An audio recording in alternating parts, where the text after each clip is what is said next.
Здравствуйте, мои дорогие друзья! С вами Нина и канал Одарки. И действительно, такое не купить в магазине. Дело все в том, что художественной вышивке я училась больше, чем 30 лет назад. Поучилась, повышивала, пока детки были маленькие, и оставила в сторону, потому что там жизнь кардинально менялась, было много разных событий и было не до вышивки. Но год назад мы переехали в новый дом.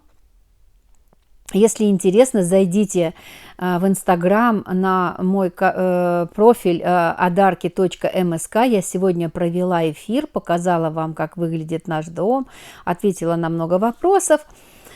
А сейчас я вам рассказываю о том, что я при переезде обнаружила целый рулон кальки с рисунками для решелье.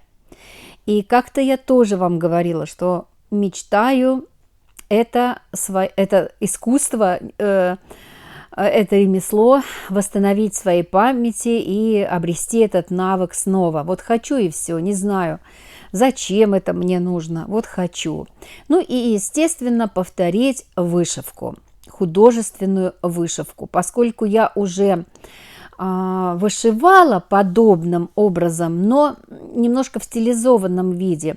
Это если вы зайдете в мой плейлист «Стежка», еще есть плейлист «Вышивка», но в «Стежке» там есть много видео, когда я стегала по ткани, по рисунку ткани. А это то же самое, что художественная вышивка, но только там просто подчеркивание рисунка по ткани.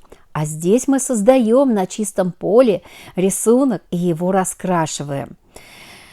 И привет вам с прошлого века. Я взяла с этой кальки вот этот рисуночек, перевела на тонюсенький такой шелк, ну, он искусственный, ну, наверное, это полиэстер, практически прозрачный. И как умная взяла, да закрепила, стабилизировала этот кусок ткани флизелином вот, клеевым и все испортила. Но об этом я узнала уже слишком поздно. Поэтому первое, что не приклеивайте. Обязательно нужен стабилизатор. Кто-то сетку использует, кто-то органзу, кто-то авалон. Это пленка такая, которая потом растворяется. Можно флизелин не клеевой. Я думаю, даже спанбонд здесь даже подошел бы. Для чего это нужно? Нужно для того, чтобы натянуть ткань, и когда мы вышиваем, мы накладываем множество стежков. Вот я сейчас нижние вот эти 3 листочка вышила, 3, и не сморщивалась ткань, потому что она все равно стягивается. Но все-таки у меня сморщилась ткань. Почему? Потому что вот сейчас я, вы видите, делаю настил. Там я не стала делать настил, а я не знаю, почему не стала делать. И вот эти верхние листочки я вышиваю таким же образом, но с настилом. И здесь ткань не сморщилась, и рисуночек был превосходный. Потом вы это увидите. Это особая вышивка гладью. Здесь используется прямая строчка и зигзаг. И вся хитрость в том, вот как нужно поворачивать ткань, чтобы вот эти черточки зигзага, будем так говорить, да, ложились в нужном нам направлении. Вот это вот самое главное. И это только опытным путем. Вот как бы рука должна привыкнуть. И если вы посмотрите индейскую вышивку, арабскую вышивку, там на таких скоростях шьют. Вот у меня здесь в 4 раза скорость увеличена. А там натурально шьют вот так быстро. Ну, там на промке они, конечно, в основном все вышивают. И отработанная рука, потому что это мастера, а я это вот не делала 30 лет, да, и вот вдруг решила, что мне это надо. Значит, основные моменты для вышивки – это обстрочить рисунок 2 раза как минимум. Потом обязательно нужно сделать настил, хоть редкий, ну это вот строчечки, вы сейчас увидите, они могут быть по длине, произвольном порядке, вот видите, я обхожу. Это более темная нитка, темно-розовая. У меня их вообще всего здесь два цвета: светло-розовая и темно-розовая. И я все время, когда я видела вышивку, когда мне в рекомендованном что-то выпадало, я говорила: Господи, пронеси чашу сию мимо меня, не хочу. Сама хочу, а не хочу почему? Потому что это опять, это я заболею этой техникой. Это, конечно же, я пойду накуплю ниток, это траты опять. А насколько меня хватит? А нужно ли это? А красиво, если вышивать, то нужно покупать шелк вышивальный. Я вот купила дешевенький, который я вам показывала. Он рвется, он непрочный. Ну, вероятно, я не совсем приладила машину, потому что кто-то вышивает и доволен, но он больше, наверное, подходит все-таки для вышивальных машин. Вот, а это я сейчас вышиваю немецкими ниточками Гютерман, потом сейчас я их вам покажу. Это вышивальная вискоза, это просто потрясающего качества. 261 рубль стоила, вот он, Гютерман. Значит, 261 рубль стоит одна катушечка. И, конечно, эта вышивка, это уже заведомо, это изделие не дешевое, к сожалению. То есть для нас это многозатратное, но зато сколько радости мы получаем. То есть если мы себе можем и на джинсах вышивку сделать, и для сумки, и рукав, там украсить и карман, и то, что я сейчас вышиваю, это можно и на спинку, там какой-то белой летней курточки светлой. Ну, масса. Это и панно может быть, это и на подушке, и на постельном белье может быть такая вышивка, и на покрывале. Так что здесь очень большие возможности. И такая красота невероятная. То есть вот ты... Да, где-то тяжело, где-то там, ну, это же тоже вот туда и сюда, и туда и сюда, да? Но когда ты видишь стежок к стежку, и рождается вот это чудо, то, конечно, это, ну как вот передать? Я вот, как всегда, опять взахлеб, аж заикаюсь, да? Как же мне нравится. И я села вечером, думаю, я попробую, я только попробую. И я не могла оторваться, пока я это не вышью все. Или почти все. Значит, что нужно для того, чтобы вышивать? Девочки, вы меня просите, чтобы я там мастер-классы какие-то даже платные готовы мне. Конечно, это очень большая ответственность, это нужно очень много времени, и если я за это берусь, я ж учитель, я же должна вас научить, и я уверена, что я вас научу, но тогда вас должно быть много, чтобы все-таки мои усилия, вот я полностью этот процесс засняла, только здесь я все ускоряю, все вырезаю, а для мастер-класса я с комментариями, с примерами, с подробными, как стежок, куда, как и так далее, как тень положить, как сделать выпуклым зрительно, ну и так далее. Это вот вас должно быть много. Вот только тогда я сниму мастер-класс, какую-то группу мы создадим, в общем, мы решим, как это сделать. А пока я все равно основные моменты вам рассказываю, и если вы, ну правда, если вы очень сильно захотите, и ждать не можете, да, то, ну, в принципе, много у нас мастериц, которые прекрасно рассказывают, показывают, так что все можно найти, только не забывайте поблагодарить этого мастера и упоминайте фамилию, там, название канала в знак благодарности, потому что Ютубу все равно, кому платить деньги, он заплатит всем. Вот, рассказывайте, не жалейте, мы друг другу не конкуренты. Так что много вы найдете, я уверена, если захотите, поищите. Вот. Ну, а я тут вспоминала просто свою технику. Это вот, понимаете, вышивать, это, мне кажется, как на велосипеде. Вот. И мне как-то так легко так получилось. Ну, здорово. Вот, ну, на одном дыхании. И так мне это нравится, боже мой. Вот мне это зачем? Вот мне это вот никуда мне не надо. А вот хочу просто вот сам процесс.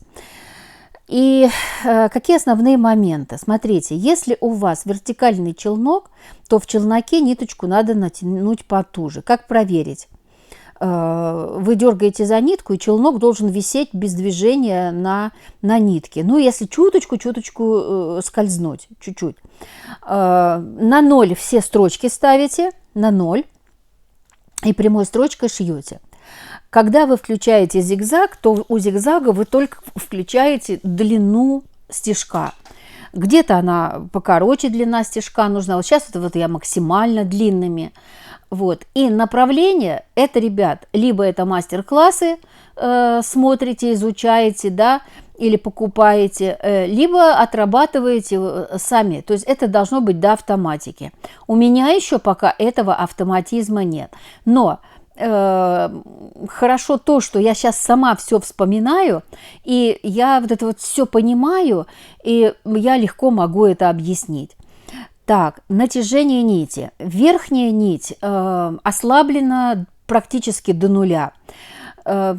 Компьютерная моя машинка капризничает, и поэтому я шью не на компьютерной, но и с электроприводом. И у меня натяжение стоит на двоечке, на нуле она не захотела, как-то так вот капризничала. А вот на двоечке натяжение нити, ну это слабенькое, нормально. То есть так, почему натяжение? Чтобы ниточка вышивальная уходила немного наизнанку. По-моему, сейчас вот была видна изнанка. И чтобы он выпуклый такой, обхватывал стежок, ну, в общем, рисунок был 100% на поверхности, да, а чтобы нижняя нитка сюда не выходила. Поэтому нам и нужно натяжение в челноке. Ну вот, думаю, наверное, надо какие-то тычиночки сделать, как-то оживить. Вот желтенькую сердцевинку сделала. Итак, темной ниткой я сделала контуры, сделала вот это углубление в цветке более темном. И потом, когда я вышила оба цветка, я прошлась темной этой ниткой по контурам всех лепестков и сделала прожилочки, сделала какие-то такие штришочки, которые показывают объем, расположение листика. Ну, то есть это тут некоторые такие приемы. Это все надо в мастер-классе показывать, потому что вот смотрите, вот это, вот. Ну, это невозможно, конечно, вот в таком формате это показать. Потому что я не знаю, насколько это нужно всем. Просто я не могла не поделиться. Еще следующий такой момент. Про настила я сказала. Стебельки можно просто прямой строчкой сделать, а здесь я, по-моему, вот у меня зигзаг работает, да, вот маленьким зигзагом, и потом все равно пройтись прямой строчкой вдоль всех этих листиков и, как их там, цветоносов. Дальше. Натяжение должно быть ткани очень сильное, ну просто очень. И чем сильнее вы натянете и сможете на пяльцах это закрепить, чтобы ткань не расслаблялась, тем более возможно и больше гарантия того, что у вас вышивка получится и не будет рваться нить. То есть надо натягивать, для этого и вот вы видели, да, что вот у меня марлю я порезала на ленточке и обтянула и обшила еще ниточкой пяльца как нижние, так и верхние. Еще заметьте, запяливание происходит. Сначала кладется на стол большое, большего диаметра с застежкой кольцо пялец, да? Потом кладется на него ткань, и потом внутрь вдавливается кольцо меньшего диаметра. И потом затягиваешь и подтягиваете по долевой и по поперечной. Ну и в принципе по кругу, пока все не натянется. И вот вы видите, чуть-чуть деформировано, да, чуть-чуть. Значит, нижние листья у меня довольно-таки сильно стянули ткань. Сейчас пока натянуто не так заметно. Верхние листочки зеленые у меня получились неплохо, практически не стянула. А вот видите, цветок большой, тут вот вверху тоже. И вот смотрите, что я сделала. Я взяла бац и по лицу погладила.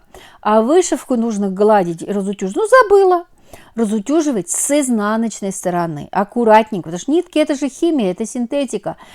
Хоть и вискоза, это не натурально, это, ну, как бы близко к натуральному, но это не, все равно. И они могут и сгореть, и вы можете просто утюгом пережечь эти нитки, которые вот наверху находятся. Поэтому только с изнанки.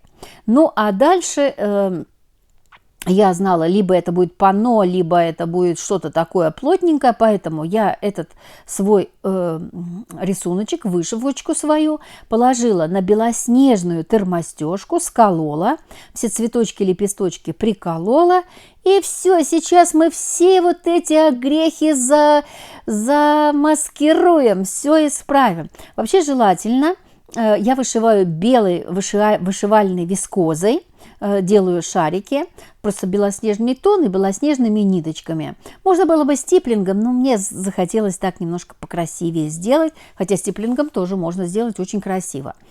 Вот, тогда бы я, может быть, взяла бы нитку простую. Вот, и все застигала, посмотрите, ни одной морщинки. И показала это доченьке, доченька говорит: мам, конечно, марковато, но можешь мне такую косметичку из нее сшить? Я говорю: давай, с удовольствием. Поэтому в следующем видео или в одном из следующих будет вам косметичка. Спасибо, до новых встреч!